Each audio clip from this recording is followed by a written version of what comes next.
I never expected that buying a quiet farm outside an HOA would turn into a full-scale war with the most dangerous creature in suburban America, a fully activated, clipboard-carrying Karen.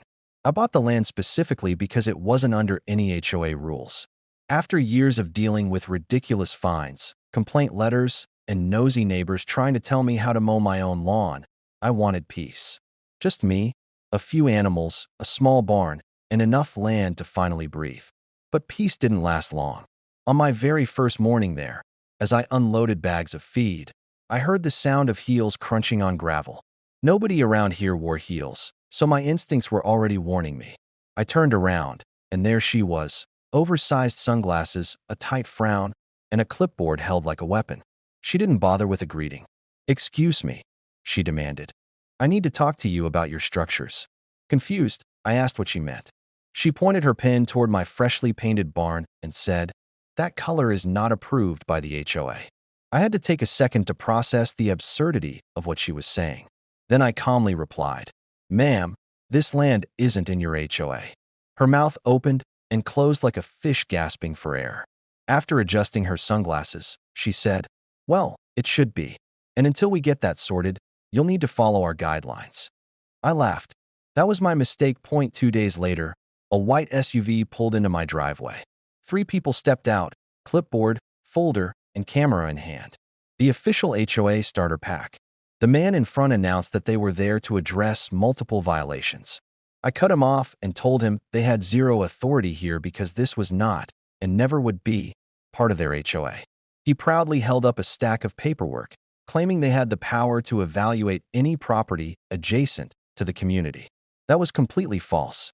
So I brought out the county property line maps and zoning documents, pointed directly at the words non-HOA agricultural land, and told them to leave. But instead of accepting reality, Karen stepped forward, poked my chest with her finger, and yelled, "You're going to ruin everything. Property values, the peace, the look of the neighborhood. This is unacceptable." I repeated that they had to leave. She didn't. A week later, I caught her inside my barn, taking pictures of my tools, my tractor, my feed bins, even my animals. I told her she was trespassing. She waved her camera at me and said she was collecting evidence for the board and the county, claiming that my property should belong to the HOA, and therefore she had the right to enforce their rules. That's when I realized this wasn't a regular Karen. This was a level 10 elite boss Karen. I called the sheriff. When she heard the sirens approaching, she bolted back across the property line like she'd been shot from a cannon. The deputy arrived, looked through the photos on her phone, and warned her that stepping onto my property again would result in charges. But Karen wasn't scared. She was furious. Over the next month, she filed complaint after complaint trying to get my farm shut down. She said my chickens were too loud. My goats were aggressive. My tractor was a safety hazard. My dogs were uncontrolled. My barn was illegal. Even my fence was too rural for the neighborhood aesthetic. My favorite was when she claimed my rooster was harassing the neighborhood. Every time a county inspector came out, he ended up laughing because this was agricultural land. I was allowed more animals, bigger barns, louder equipment, and a lot more freedom than she ever imagined. Karen followed inspectors around, screaming about neighborhood standards and property values. One inspector finally turned to her and said, "Ma'am, this isn't your little HOA bubble. Not everyone has to follow your rules."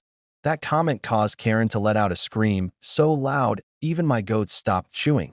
But Karen wasn't done. One morning, I walked outside to find a group of HOA board members measuring my land with tape measures and clipboards. I demanded to know what they were doing. Karen smirked and announced they were working on annexing my property into the HOA. My jaw dropped. You can't just annex private land. That's not how any of this works. So I called a land use attorney. When I explained what they were attempting, he burst out laughing.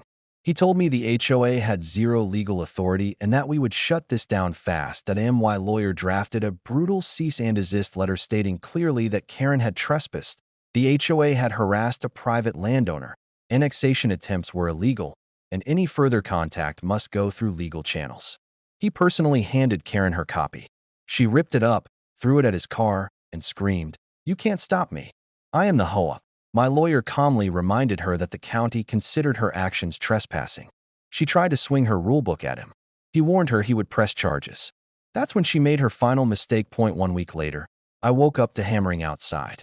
When I walked over, Karen's miserable-looking husband was putting up a huge HOA sign on my side of the property line. Before I could say anything, Karen jumped out of her SUV and shouted, "This is our land now, and you will follow HOA rules." I simply smiled, because I had already called the sheriff the moment I saw the sign going up. When the sheriff arrived, Karen tried everything, screaming, crying, blaming her husband, claiming Google Maps was wrong, insisting her authority allowed her to adjust property boundaries, and even arguing that the land spiritually belonged to the HOA. The sheriff patiently listened, then told her she had crossed the line, built a structure on land she didn't own, and threatened the legal property owner. Then he said the words I had been waiting for. "Ma'am, you're under arrest." Karen shrieked, "You can't arrest me. I'm on the HOA board." The sheriff replied, "Exactly." Karen was charged with trespassing, harassment, property damage, and attempted boundary encroachment. The HOA immediately apologized and distanced themselves from her. They paid my legal fees and voted to remove her from the board. And me? I decided to put up a new wooden sign exactly where she tried to claim my land. It read, "No HOA beyond this point. Enjoy your freedom." People from her old neighborhood stop by just to take pictures. Some even ask if any plots nearby are for sale. As for Karen, she avoids the property line like it's electrified. I bought the farm to find peace, and instead I ended up teaching an HOA that you can't control what you don't own, and you definitely can't control someone who refuses to bow down. Because sometimes freedom is only one property line away.